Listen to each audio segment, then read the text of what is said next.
Hey, Warrior Saints, good morning. Happy Tuesday, second day of November. Welcome to you beautiful people. Glad to have you in with us. We are excited to be here.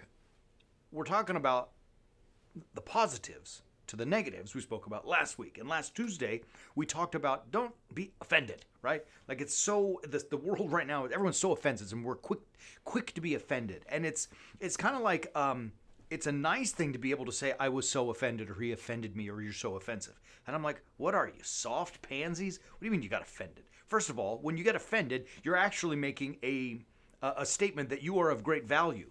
Like, how dare he offend me? I've come to learn over the time that no matter how great I think I am, I'm really not that great. And I'm not of great value. So if someone offends me, what's the big deal? Like, what is my ego that it's so important that it could never be offended, right? Like, I mean, come on, man.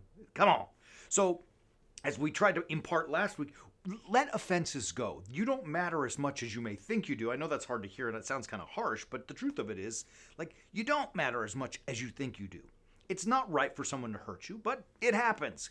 Get over yourself, grow a set, man up, and move on, right? Now, here's the flip side of it. The positive part of that is that, excuse me, warrior saints. We've been talking about this a lot. We're to be truly a man, you've got to be a warrior saint. And that requires four things: being a king, a knight, a mentor, and a lover. Being a lover isn't just about sexuality. It's being a lover of God, of nature, of creation, of your wife, of your husband, of your children, of other people, of your business, of the world around you. And also a lover of peace. Love is the key verb of being a warrior saint. To love. You got to be strong and you got to stand up for right and wrong. And like we said yesterday, get rid of that political correctness and be honest and true. But warrior saints are lovers. And so if someone offends you, you need to seek love and peace and restoration and reconciliation, and not to have this holding on of offense. Listen to this word. I'm going to read to you here. I got my Bible in front of me. This is It's Proverbs. Proverbs 17, verse 9. Listen to the words. He who forgives an offense seeks love, but he who repeats a matter alienates a friend. So what's he saying there? He who forgives an offense seeks love. Let it go. And by extension, you become a lover and therefore a child of God, a warrior saint.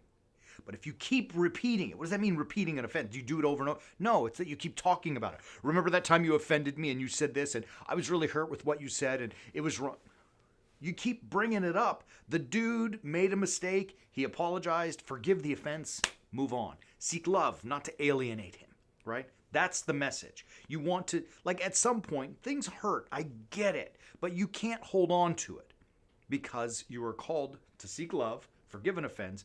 But more than that, even more than that, think about it like this, guys. Imagine that you're in the woods and there's a terrible monster, a bear, whatever, coming after you. And you and your friend are carrying this big tree trunk and you're struggling. You've got to get away from this bear. You've got to get to the edge of the forest so you can escape and be safe. But you're carrying this tree trunk and it's weighing you down, right? So at some point, what do? You just put your end of the tree trunk down and you run faster and you get away from the bear. Now, if your friend doesn't let that burden go, he will be consumed by that monster. Do you understand? But you have done your part to let it go. You are now free to escape from the evil of that bear / the offense / the anger. Let it go. If the other wants to hang on to it, that is his right.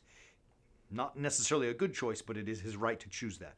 You, however, do not have to carry it. You can set it down. And this is what warrior saints do. This is why we are begging you.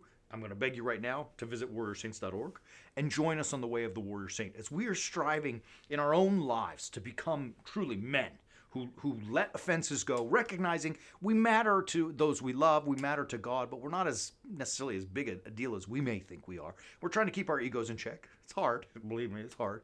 But we're also striving to learn how to let these offenses go. We want you to join us. It's fun and it works. Not my way, not even your way, but God's way. It works. It's called living crucifixionally. And that's what we teach. How to set our will and our ego aside so that we can make room for God's will and to serve other people. It is fabulous. It's a blast. It's It's $8. There's nothing prohibiting you. Get it. Join us on the way of the Warrior Saint. We're going to be back again tomorrow, as always, to teach some more. We love you, beautiful people. Until then, keep walking on the way of the Warrior Saint.